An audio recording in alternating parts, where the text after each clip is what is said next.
जय हिंद दोस्तों। हम लोग पढ़ने और पढ़ाने की बीच की जो झंझट रहती है उससे मुक्त होकर एग्जाम ओरिएंटेड तैयारी करने पर फोकस कर रहे हैं। और इसी क्रम में हम आगामी परीक्षाओं को ध्यान में रखकर ऑपरेशन सिंदूर जो हुआ था भारत और पाकिस्तान के बीच में, उसको लेकर मुझे ऐसा लग रहा है कि कोई ना कोई डिफेंस टेक्नोलॉजी से आपकी आगामी परीक्षाओं में प्रश्न आ सकते हैं, जैसे कि बीपीएससी है, बीएसएससी, सीजीएल, यूपीएसआई। तो इनके लिए हम पहले ही रक्षा प्रौद्योगिकी को दो पार्ट में पढ़ा देंगे। एक में रहेगा बेसिक पार्ट जो बेसिक होता है, दूसरे में रहेगा आपका करंट अफेयर से रिलेटेड। ठीक है, तो शुरुआत करते हैं बिना समय गवाए। भारत में रक्षा के लिए कौन कौन सी सेनाएं हैं? थल सेना, वायुसेना, नौसेना और भविष्य में साइबर सेना की भी हम लोगों को संभावना है। साइबर सेना भी बनने वाली है। क्वांटम कंप्यूटिंग को कैसे लेके हम ये अगले वीडियो में आपको बताएंगे कि कैसे क्वांटम कंप्यूटिंग को लेकर हमारी जो सरकार है काम कर रही है। जो कुछ लोग अभी इसमें पता क्या कर रहे हैं, क्वांटम कंप्यूटिंग में साइबर चोरी सोच रहे हैं कि साइबर चोरी तो अभी कर लें और बाद में क्या करेंगे, बाद में उसका उपयोग करेंगे। जब क्वांटम टेक्नोलॉजी आ जाएगी उसके बाद उपयोग करेंगे। तो इसमें एक अभियान भी चल रहा है। ठीक है, पहले हम बेसिक चीज़ें समझ लेते हैं। तो थल सेना, वायुसेना, नौसेना, इन तीनों सेनाओं के प्रमुख कौन होते हैं? तो तीनों सेनाओं के प्रमुख होते हैं राष्ट्रपति। इस सेनाओं के भी प्रमुख होते हैं और एक कार्यपालिका के भी प्रमुख कौन है? राष्ट्रपति। ठीक है, अच्छा ये बताइए थल सेना प्रमुख कौन है? अभी थल सेना प्रमुख हैं जनरल उपेंद्र द्विवेदी। ठीक है, ये हम अगस्त 2025 तक बता रहे हैं आपको। और वायुसेना प्रमुख कौन है? Amarpreet Singh, air chief marshal Amarpreet Singh. ठीक है, इसमें देखिए, इसमें है जनरल, थल सेना में जनरल है, जबकि इसमें एयर चीफ मार्शल है। ठीक है, और नेवी में होते हैं एडमिरल, और एडमिरल कौन है? दिनेश कुमार त्रिपाठी। ठीक है, और सीडीएस कौन है? सीडीएस है जनरल अनिल जौन। और पहले सीडीएस कौन थे? बिपिन रावत। जैसे कि आप जान ही रहे होंगे बिपिन रावत का नाम, जिनका एमपी में जो एरोप्लेन क्रैश हो गया उनकी उसमें डेथ हो गई थी। और रक्षा मंत्री राजनाथ सिंह जी हैं। ठीक है, अब थल सेना की कुछ कमांडें हम लोग देख लेते हैं। देखो यहाँ जरूर थल सेना की कमांड है, लेकिन मैं कंपेयर करके आपको तीनों सेनाओं की कमांड आपको बता दूंगा। ठीक है, अच्छा ये बताइए थल सेना की उत्तरी कमांड कौन सी है? तो ऊधमपुर में है। ऊधमपुर कहाँ है? जम्मू कश्मीर में। ठीक है, अब इसी के साथ कंपेयर करके हम ये देख लेते हैं। आप ये बताइए, चलिए नेवी की उत्तरी कमांड कहाँ है? बताइए सर, नेवी की उत्तरी कमांड नहीं है। हमारा भारत ऐसे है, भारत कैसे है? ऐसे करके रुकिए एक मिनट, ये जो है समुद्र है ना, वो इस तरीके से हम लोग को घेरे हैं। ठीक है, तो हमारी नेवी की उत्तरी कमांड नहीं है। नेवी की तीन कमांडें हैं। एक ये पूर्वी कमांड हो गई, और ये हो जाएगी एक पश्चिमी कमांड, एक पश्चिमी है और एक दक्षिणी कमांड है। ठीक है, तीन कमांड है नेवी की। अच्छा नेवी के, चलो नेवी को यहाँ निपटा ही देते हैं। नेवी की पूर्वी कमांड कहाँ है बताइए? आंध्र प्रदेश में जो विशाखापत्तनम है ना, विशाखापत्तनम, ये है नेवी की पूर्वी कमांड। दक्षिणी कमांड कौन सी है? कोच्चि में है। ठीक है, और पश्चिमी कमांड आपके मुंबई में है। ठीक है, ये है आपकी नेवी की कमांड। तो पश्चिमी कमांड कौन सागर में है? अरब सागर में है। और ये पूर्वी कमांड कहाँ है? पूर्वी कमांड आपके इसमें हो जाएगी बंगाल की खाड़ी, और ये हो जाएगा पूरा हिंद महासागर। ठीक है, अब हम अपने थल सेना की कमांड पे आते हैं। थल सेना की उत्तरी कमांड कहाँ है? ऊधमपुर में है। चलिए वायुसेना की उत्तरी कमांड कहाँ है? तो वायुसेना की उत्तरी कमांड नहीं है। ठीक है, तो उत्तरी कमांड किसकी है? केवल थल सेना की उत्तरी कमांड है। और यहाँ इसे कैसे याद रखें? ऊ से उत्तरी, ऊ से ऊधमपुर। ठीक है, ऊधमपुर कहाँ है? जम्मू कश्मीर में। तो आपको ठीक है, आप चलते हैं इसकी पश्चिमी कमांड पे। पश्चिमी कमांड कहाँ है? शिमला में है। ये किसकी हो गई? थल सेना की। और नेवी की पश्चिमी कमांड कहाँ है? तो अब आपको पता है मुंबई में है। चलिए इसका बताओ, एयरफोर्स का पश्चिमी कमांड कहाँ है? तो एयरफोर्स का पश्चिमी कमांड वहीं है जहाँ आपकी राजधानी है, तो दिल्ली में। आप सोचिए कि दिल्ली में एयरफोर्स की पश्चिमी कमांड क्यों रखा गया? तो बिना किसी लॉजिक के हम लोग याद करने के लिए सोचेंगे पश्चिम में ही कौन है, पाकिस्तान है। तो पाकिस्तान के निपटने के लिए जो कमांड होना चाहिए वो कहाँ होना चाहिए, वो दिल्ली में होना चाहिए। इसलिए एयरफोर्स की पश्चिमी कमांड कहाँ है, दिल्ली में, और ये थल सेना की कहाँ है, शिमला में। ठीक है, ओके। अब आते हैं, उत्तरी कमांड हो गया, पश्चिमी कमांड हो गया, अब चलते हैं पूर्वी कमांड में। इसका पूर्वी कमांड कहाँ है, कलकत्ता में, और नेवी का पूर्वी कमांड कहाँ है, विशाखापत्तनम में। ठीक है, क्योंकि वो समुद्र में है, वो समुद्र नीचे है। ठीक है, और इसका एयरफोर्स का पूर्वी कमांड कहाँ है, ये इससे भी ज़्यादा पूर्व में है। देखो, पश्चिमी कमांड तो हमने थोड़ा इधर खिसका के रखा दिल्ली साइड में, जबकि उसके लिए हम इससे भी अधिक खिसक गए, थल सेना से भी ज़्यादा, और सीधे कहाँ पहुँच गए, मेघालय की राजधानी शिलोंग में। ठीक है, क्योंकि वहाँ हमें चीन से निपटना है। चीन से निपटने के लिए शिलोंग में हमने अपनी पूर्वी कमांड रखी है एयरफोर्स की, जबकि इसकी कमांड का है कोलकाता में है, थल सेना की। अब आते हैं दक्षिणी कमांड पे। तो दक्षिणी कमांड कहाँ है, दक्षिणी कमांड है पुणे में। देखिए, ये थल सेना की है दक्षिणी कमांड, पुणे में। और वायुसेना की दक्षिणी कमांड कहाँ है, तो केरल में है, और केरल में कहाँ है, तिरुवनंतपुरम में। ठीक है, और जबकि नेवी की दक्षिणी कमांड कहाँ है, कोच्चि में। कोच्चि भी केरल में है। तो केरल में दो दक्षिणी कमांड है, एक तिरुवनंतपुरम में, एक कोच्चि में। जो कोच्चि वाली है वो नेवी की, तिरुवनंतपुरम की जो है वो किसकी है, वायुसेना की, एयरफोर्स की है। और इसकी दक्षिणी कमांड पुणे में। तो आप ऐसे समझिए, थल सेना की कमांड हम बिल्कुल छोर पे नहीं रखते हैं। थल सेना को थोड़ा हम लैंड में रखना ज़्यादा पसंद करते हैं, जैसे कि वहाँ उधर कोलकाता में रखा, इधर पुणे में रखा। जबकि वायुसेना को हमने कहाँ रख दिया था, उधर पूरब में कोलकाता की जगह शिलांग में रख दिया था। ठीक है, और इसका तो नेवी का तो समुद्र में होना ही है, आपको पता है। तो उत्तर पश्चिम पूरब, उत्तर दक्षिण पूरब पश्चिम हमने कंप्लीट कर लिया। अब आते हैं मध्य कमांडों पे।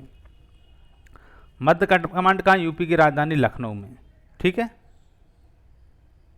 और इसका वायुसेना का जो है मध्य कमांड कहाँ है, तो वायुसेना के मध्य कमांड को हम मध्य कमांड ना बोल के उसे बोलते हैं केंद्रीय कमांड। और ये दोनों यूपी की राजधानियाँ रही हैं, एक तो इलाहाबाद, पास ही पास में है इलाहाबाद और लखनऊ। इलाहाबाद और ये है लखनऊ, थल सेना की लखनऊ है, और इसकी वायुसेना की कहाँ है, इलाहाबाद में। वो उसमें 3 ही कमांड है, नेवी में तो उसमें दिमाग नहीं लगाना। ठीक है, अब इसकी एक और कमांड है दक्षिण पश्चिमी कमांड। ये कहाँ है, राजस्थान की राजधानी जयपुर में। और जयपुर जो शहर है ना, जयपुर में एक रेलवे स्टेशन है, उसका नाम है गांधीनगर।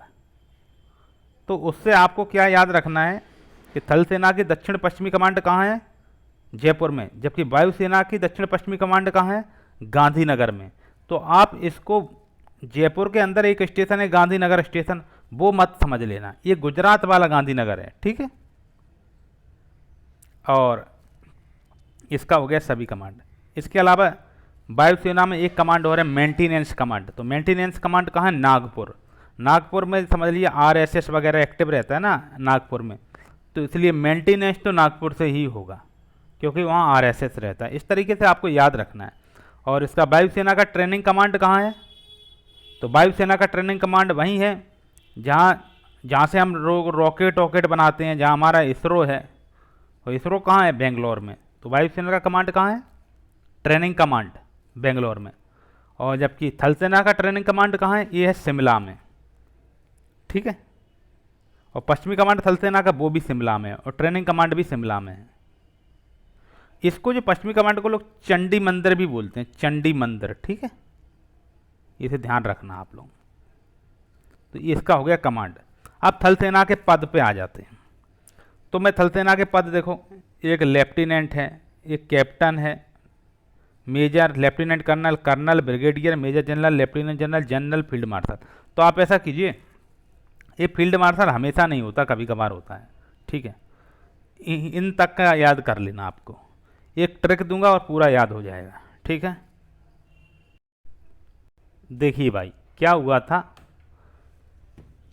कोई लड़का था बेचारा, वो फौज की नौकरी देखता था।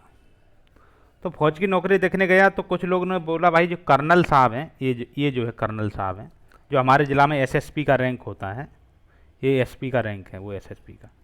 तो ये कर्नल साहब जो हैं, उन्हें मिठाई खिलाना पड़ेगी। अब मिठाई से तो आप जानते हैं, लोग रिश्वत को मिठाई कहते हैं, सीधा नहीं कहते कि पैसा दो, कहेंगे मिठाई खिलाओ। तो लड़का जो फौज की तैयारी करता था बहुत ईमानदार था, तो उसने क्या किया, लड़का कभी मिठाई लेकर कर्नल से बिना डरे मजे लेने के लिए जनरल को खिला दिया। देखिए, आप ऐसा कीजिए, आप ऐसे, मैं जो बोल रहा हूं वो आप लिखना है, आपको ध्यान रखना, लिखना है। तो लिखो, लड़का कभी मिठाई लेकर कर्नल से बिना डरे मजे लेकर जनरल को फील्ड में खिला दिया। लड़का ने क्या किया, तो अब हम बता देते हैं। लड़का के सामने लिखना आप लेफ्टिनेंट, कभी के सामने लिखना कैप्टन, मिठाई के सामने लिखना मेजर, और लाकर के सामने लिखना लेफ्टिनेंट कर्नल, और कर्नल के सामने कर्नल, बिना डरे के सामने लिखना ब्रिगेडियर, मजे के सामने लिखना मेजर जनरल, मजे लेकर, लेकर के सामने लिख लेना लेफ्टिनेंट जनरल। यहां ध्यान रखना ये जनरल है, भले ही वो मैंने लेकर किया है, ये जनरल है। मजे लेकर जनरल को फील्ड में मिठाई खिला दिए। जनरल है सबसे बड़े ऑफिसर, कभी कभी फील्ड मार्शल भी होते हैं, तो इनका भी लिख लेना। जनरल को फील्ड में मिठाई खिला दिया। ठीक है, अभी आप थोड़ा एक सर्च ये देख लेना, हालांकि मैं बता दूंगा, फिर रुकिए बता देता हूँ। ये क्या है ना, ये जो है ना फील्ड मार्शल जो है, ये क्या है, ये हमेशा नहीं रहता है। पूछिए क्यों नहीं रहता है। देखिए, जब युद्ध वगैरह होता है, कुछ ऐसा है, तो उस टाइम पे जो हमारे जनरल लोग या फिर कोई ऐसा अधिकारी है जिसने बहुत अच्छा सर्वोच्च शौर्य का प्रदर्शन किया, तो हम उसे फील्ड मार्शल की उपाधि देते हैं, और वो इस तरीके का वो टैग पहनता है। ठीक है, तो हमारे यहाँ फील्ड मार्शल हमें लगता है दो ही लोग हुए हैं। एक तो सैम मोनिक्स, तो समझिए हमारा पाकिस्तान से युद्ध कब हुआ था, 1971 में हुआ था ना। तो 71 में जो प्रदर्शन किया होगा अच्छा, तो सैम मोनिक्स शायद उनके ऊपर एक मूवी भी बना है। तो 1973 में इन्हें फील्ड मार्शल बनाया गया था, सैम मोनिक्सो को। ठीक है, और इसी के बाद क्या है, 1986 जो है ना, 1986 में उन्हें के एम करियप्पा को भी बनाया गया था। क्यों, कश्मीर में जो पाकिस्तानियों ने हमला कर दिया था, चढ़ाई कर दिया था, उसके खिलाफ इनने अच्छी लड़ाई लड़ी थी, तो इन्हें भी के एम करियप्पा को भी फील्ड मार्शल बना दिया गया था। इसे ऐसे समझिए, फील्ड मार्शल का जो रैंक है सेना के भीतर असाधारण सेवा और नेतृत्व के लिए दिया जाता है। ठीक है, यानी कि ये फील्ड मार्शल का हमें लगता है, क्योंकि यह जो पद है ना, ये फील्ड मार्शल का जो पद है, ये आजीवन पद माना जाता है। ऐसे आपको दे दिया जाएगा तो आप आजीवन फील्ड मार्शल रहिएगा, ये उसकी। ठीक है, तो आपको ट्रिक पूरी याद हो गई होगी। लड़का से लेफ्टिनेंट, कभी से कैप्टन, क्या थी ट्रिक, लड़का कभी मिठाई लेकर कर्नल से बिना डरे मजे लेकर जनरल को फील्ड में खिला दिया। क्या हुआ, लड़का गुस्सा हो गया, उसने कर्नल को तो मिठाई नहीं दी, और कर्नल से बिना डरे वो सीधे वो सबसे हेड अधिकारी जनरल और फील्ड मार्शल के पास चला गया। ठीक है, और इनसे शिकायत कर दी कि आपके कर्नल है वो मिठाई मांग रहे हैं।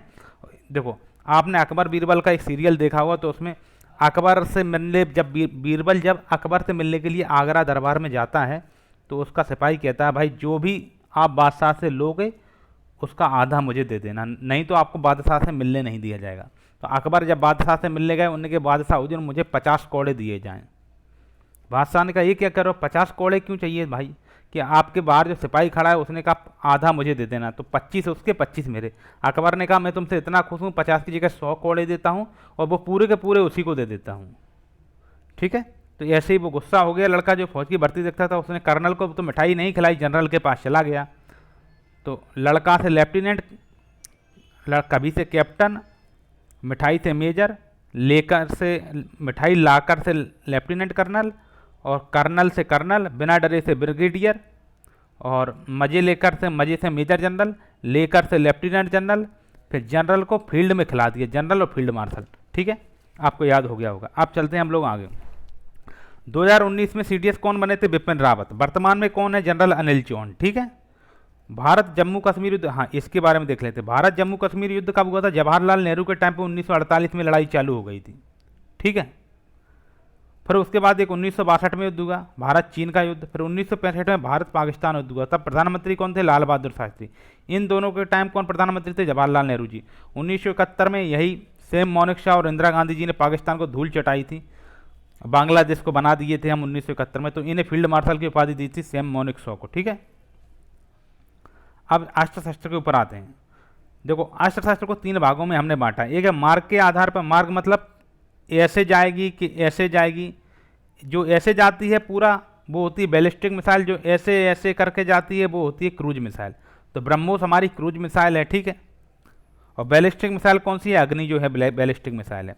मारक दूरी के आधार पर जो है कोई सबसोनिक होती है, कोई सुपरसोनिक होती है, ये मारक दूरी के आधार पर है। ठीक है, और प्रक्षेपण या लक्ष्य के आधार पर, मतलब टारगेट क्या रखा उसके आधार पर 3 प्रकार में हमने अस्त्र शस्त्र को बांटा है। तो आप चलिए देख लेते हैं। चलिए ये देख लेते हैं। ये जो बैलिस्टिक मिसाइल है ये क्या है, जैसे कि मैंने बताया था, इसे रडार से देखा जा सकता है, इसकी रेंज अधिक होती है।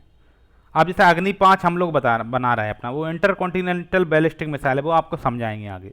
ठीक है, ये देखिए ये होती है बैलिस्टिक मिसाइल, ये ऐसे करके जाती है, लेकिन इसे देखो यहाँ से जहाज से इंटरसेप्ट किया जा सकता है।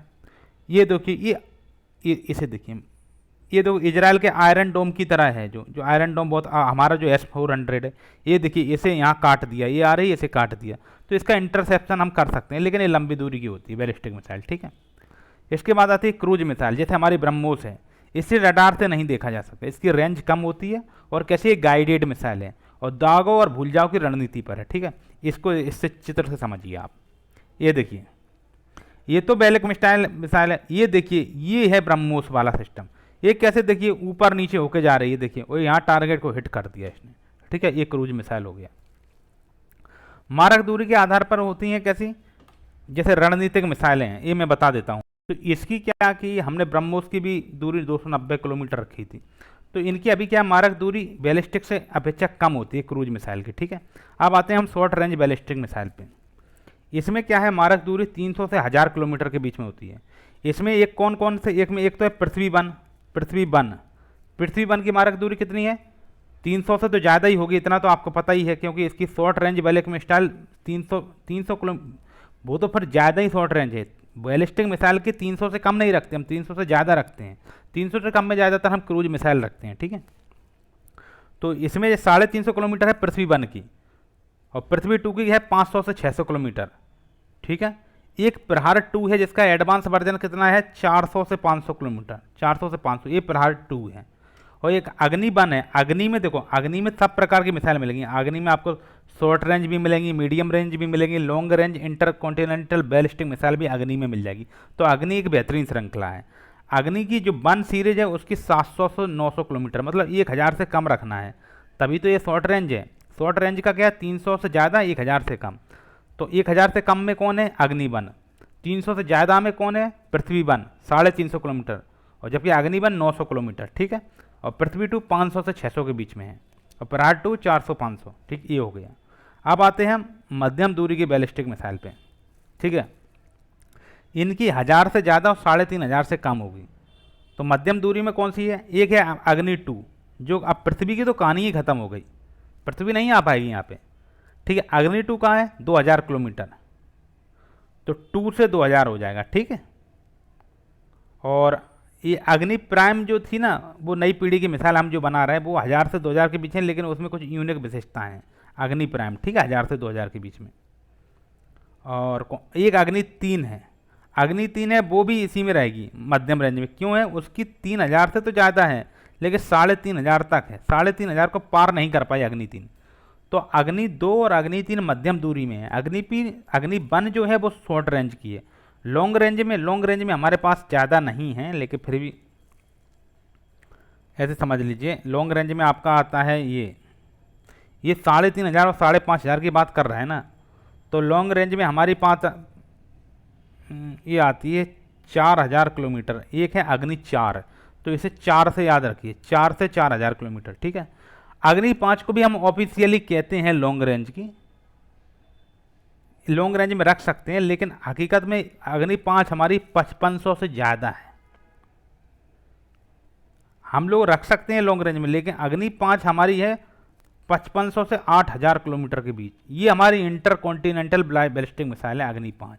ये होता है इंटरकॉन्टिनेंटल बैलिस्टिक मिसाइल, मतलब अंतर महाद्वीपीय। हम इसे चीन के लिए टारगेट करते हैं ज़्यादातर, अंतर महाद्वीप। पाकिस्तान के पास ये वाली मिसाइल नहीं हुई है, क्योंकि पाकिस्तान को केवल भारत से लड़ना है, ईरान से लड़ना है, वो 1000-2000 किलोमीटर की मिसाइल से काम चला लेता है। लेकिन हमें चीन से लड़ना है, इसलिए हमारे पास इंटरकॉन्टिनेंटल बैलिस्टिक मिसाइल होना चाहिए। हमारी 5 है, भारत की पहली इंटरकॉन्टिनेंटल बैलिस्टिक मिसाइल है।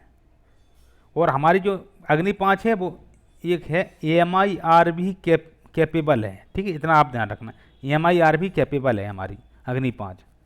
एक हम और बना रहे हैं अग्नि। अग्नि से भी ज़्यादा खतरनाक कौन होता है? तो आपको पता है सूर्य अग्नि से भी ज़्यादा खतरनाक होता है, पता है ना। तो हम सूर्य मिसाइल बना रहे हैं, हालांकि ये अंडर डेवलप्ड है, लेकिन ये हम बनाएंगे 10,000 किलोमीटर से भी ज़्यादा, 10,000 प्लस, अर्थात 10 से 12,000 किलोमीटर तक ये हमारी मार करेगी। तो आप समझ गए। अब हम लक्ष्य के आधार पर देख लेते हैं। अब देखिए, हम समझते हैं, अभी तक हम समझ रहे थे दूरी के आधार पे, सबकी दूरियां बता रहे थे। अब हम बताएंगे कौन कौन सी सतह से सतह पे मार करती है। तो आप ऐसे समझिए, पृथ्वी जो है, तो पृथ्वी में क्या होता है, पृथ्वी को हम सतह ही मानते हैं। आप धरती पे हाथ रखना तो सतह है ना। तो पृथ्वी की जो पृथ्वी सीरीज की, चाहे पृथ्वी 1 हो, 2 हो, 3 हो, ये तीनों एक तो दूरी के हिसाब से तो सबसे शॉर्ट रेंज में आती है पृथ्वी, कम दूरी की हमारी, मतलब बहुत प्रारंभिक लेवल पे हमने बनाई थी, लेकिन ये सतह से सतह में मार करती है।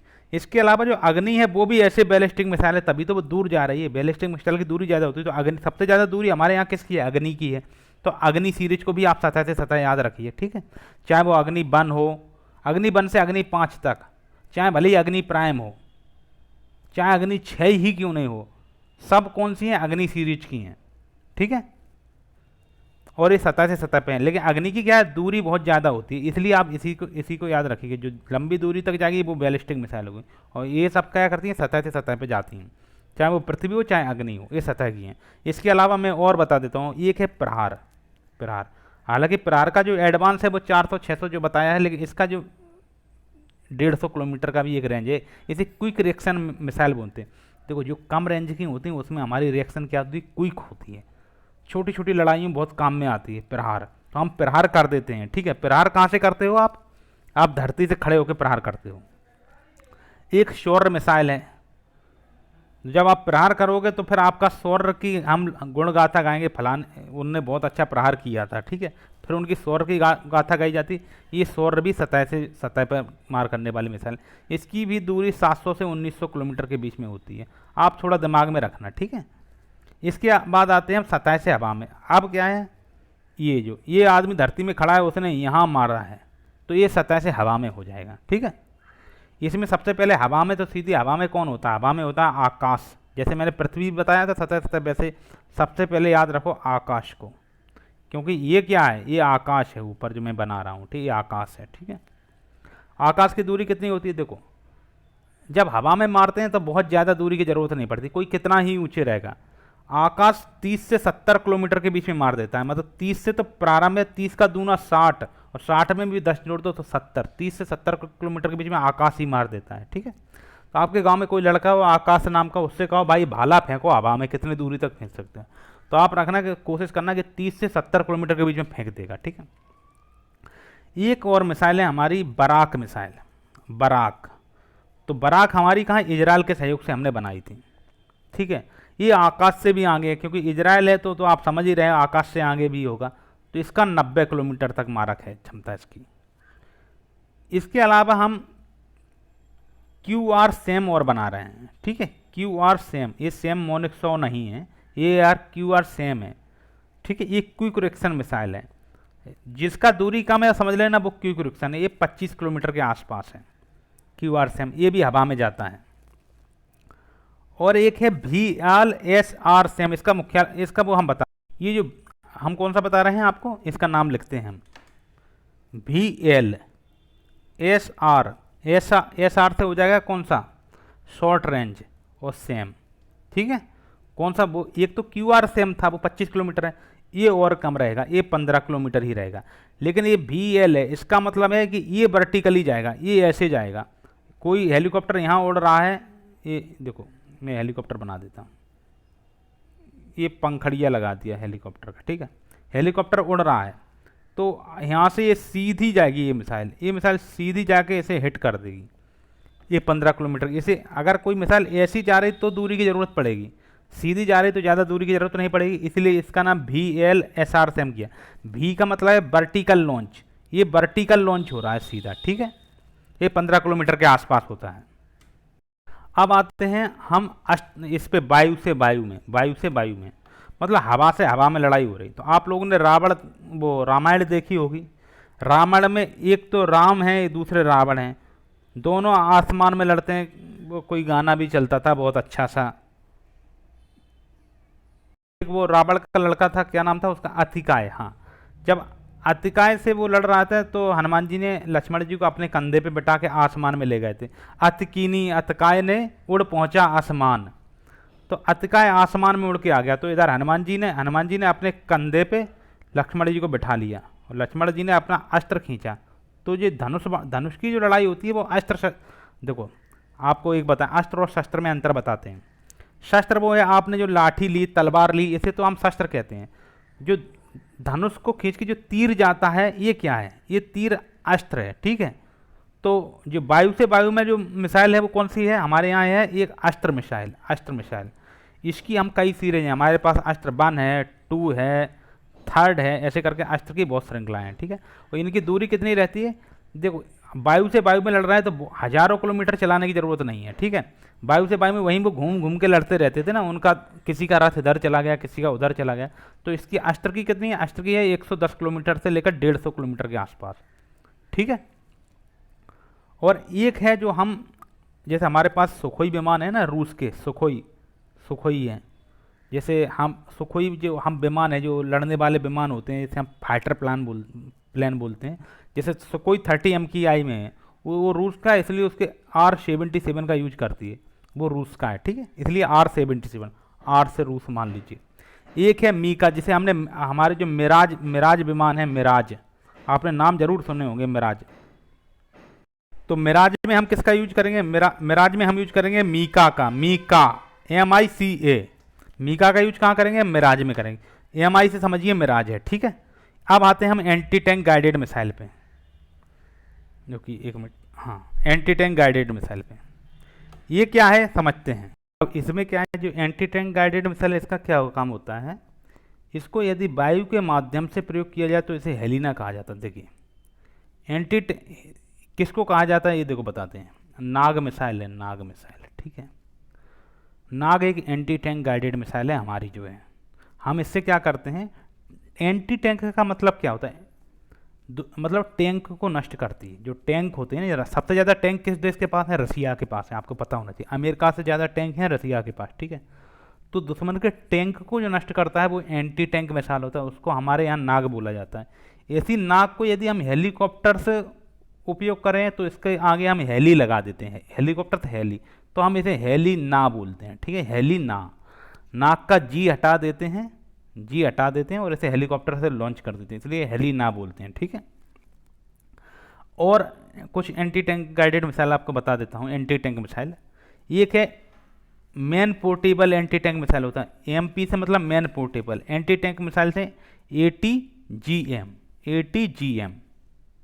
ठीक है, man portable anti tank guided missile हो जाएगा, ठीक है, मैन पोर्टेबल। एक और बता देता हूँ, शांत, स्टैंड ऑफ, शांत से मतलब शांत, तो stand of anti tank missile, ठीक है।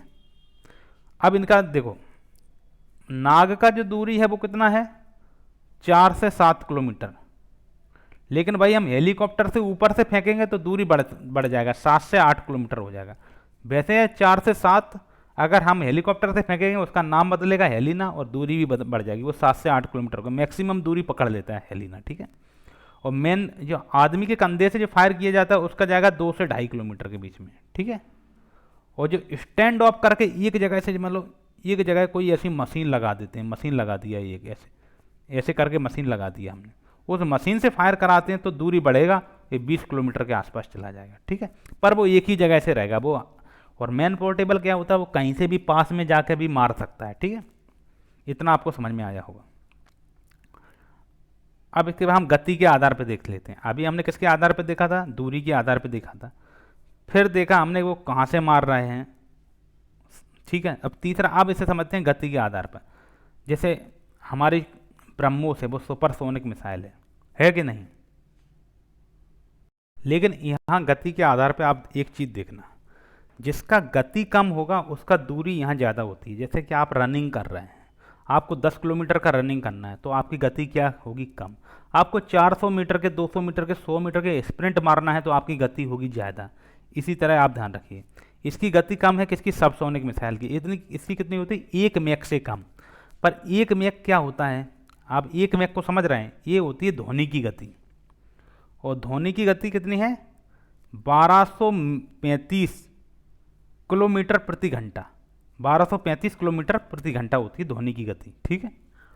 तो ये जो है सबसोनिक मिसाइल है, ये घंटा में 1200 किलोमीटर के आसपास जा सकती है, ठीक है, मैक्सिमम 1200 किलोमीटर जाएगी। लेकिन इसकी दूरी ये 1 घंटा भी हवा में रह सकती है। सबसोनिक मिसाइल 1 घंटा हवा में रह सकती है, समझ रहा है।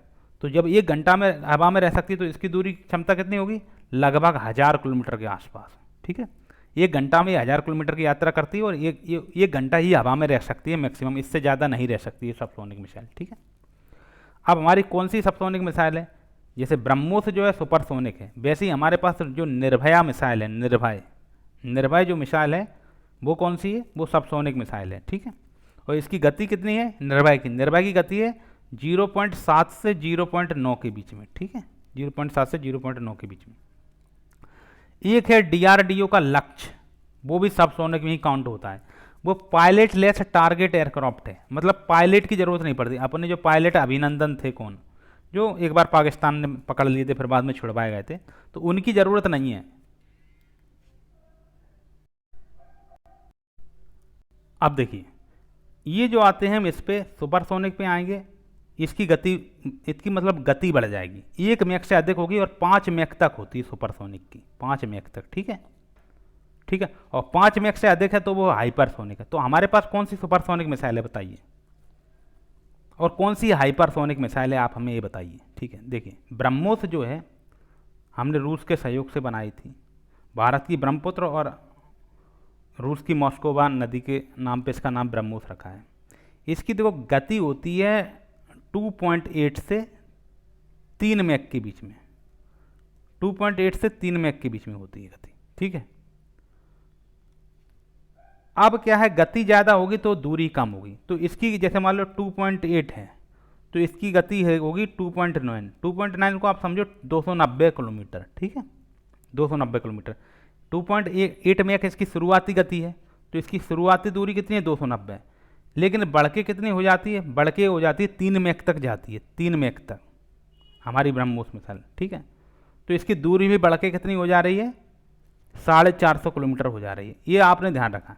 लेकिन मैं आपको बता देता हूँ इसकी 290 किलोमीटर दूरी क्यों रखी गई थी, क्योंकि हमने रूस के सहयोग से ये बनाया था, रूस के सहयोग से। तो एक MCTR करके एक वो है मिसाइल कंट्रोल रिजीम, एक ग्रुप है, वो ग्रुप क्या कर रहा है, उसमें 1995 के आसपास से क्या है, रूस भी उसका सदस्य है। तो उस ग्रुप का ये कहना है कि जो देश इस ग्रुप के सदस्य नहीं उन्हें आप 300 किलोमीटर से ज़्यादा की दूरी की कोई भी मिसाइल नहीं दे सकते। इसलिए रूस ने हमें क्या किया, 290 किलोमीटर की मिसाइल दी थी, ताकि उस चीज़ का उल्लंघन नहीं हो, ठीक है। नहीं तो रूस हमें ज़्यादा दूरी की मारक क्षमता के लिए दे सकती थी, लेकिन नहीं दिया। लेकिन अब 2016 के बाद से हम भी उस ग्रुप के सदस्य हैं, इसलिए अब हमारी गति हो गई इसकी 450 किलोमीटर, ठीक है। हाइपरसोनिक मिसाइल करो तो ये हमारे पास नहीं है इस समय, ठीक है। लेकिन हम ब्रह्मोस 2 का एक बना रहे हैं। कौन कौन सी हाइपरसोनिक मिसाइल हैं जो हम बनाने चाहते हैं वो आपको बता देते हैं। एक तो ब्रह्मोस 2 है, इसको हम कोशिश कर रहे हैं कि 7 मैक की गति तक हम ले जाएं, जबकि हमारी ब्रह्मोस अभी 3 मैक तक ही है, तो इससे 2 गुने से भी अधिक करना है। एक हम कर रहे हैं हाइपरसोनिक टेक्नोलॉजी डिमॉन्स्ट्रेटर व्हीकल, देखो इसको हम लिखते हैं, देखो शॉर्ट में HSTDV। H से हाइपर, S से सोनिक, टेक्नोलॉजी डिमॉन्स्ट्रेटर व्हीकल, इसको हम 6 मैक के आसपास रखेंगे, 6 मैक के आसपास। ये भी हाइपरसोनिक में हमारा होगा। ये कौन बना रहा है? ये DRDO बना रहा है, DRDO, ठीक है। देखिए, हम आपको बता देते हैं हमारे पास हाइपरसोनिक मिसाइल नहीं है, ये वाला देखिए, हाइपरसोनिक मिसाइल हमारे पास नहीं है, ठीक है। लेकिन नॉर्थ कोरिया है ना, नॉर्थ कोरिया, उत्तर कोरिया, किम जोंग उन वाला, उनके पास हाइपरसोनिक मिसाइल है।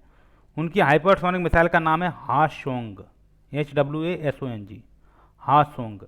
जब उसकी हाइपरसोनिक मिसाइल चलती है वो सोंग चलता है तो वो खुशी होता है, किम जोंग हंसता है, इसलिए उसका नाम हॉसोंग किया है। ठीक है, हॉसोंग 8 करके नाम उसका है। ठीक, उत्तर कोरिया के पास है। इसके अलावा और किसके पास है? अमेरिका के पास।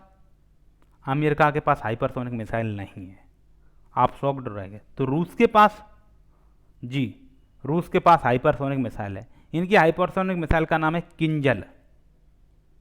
और किंजल की पता गति कितनी है?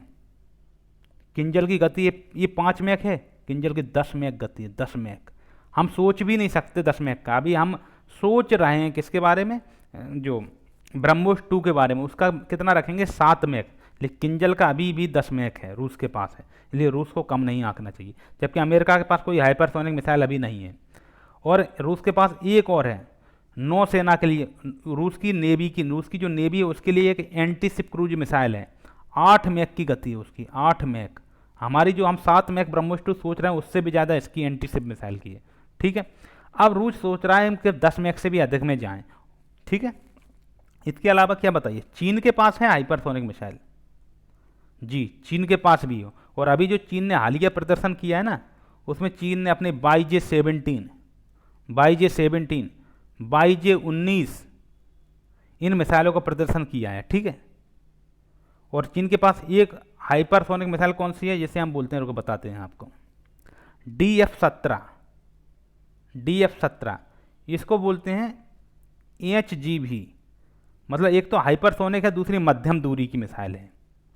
मतलब एक तो बहुत तेज भी चलेगी और इसकी दूरी भी ठीक ठाक होगी, मध्यम दूरी की है, DF-17। तो चीन की कौन सी? DF-17। और मैंने आपको बताया जैसे YJ-17 और YJ-19 ये चीन की हाइपरसोनिक मिसाइल हैं। उत्तर कोरिया के पास भी हाइपरसोनिक मिसाइल है, जिसमें जो हाइपरसोनिक मिसाइल में कौन सी तकनीक काम करती है? HGV तकनीक काम करती है। ठीक है, HGV तकनीक। ठीक है, ईरान के पास, ईरान से इजराइल लड़ रहा था तो हमें ईरान की एक मिसाइल चर्चा में आई थी, फतह-1। ये भी ईरान की हाइपरसोनिक मिसाइल है। इसकी रेंज बताई जाती है 800 किलोमीटर के आसपास है। रेंज जरूर कम है उनकी, लेकिन है, ईरान के पास भी है फतह-1। ठीक है, तो आज का वीडियो हम इतना ही रखते हैं, कल हम DRDO के बारे में पढ़ेंगे गहराई से।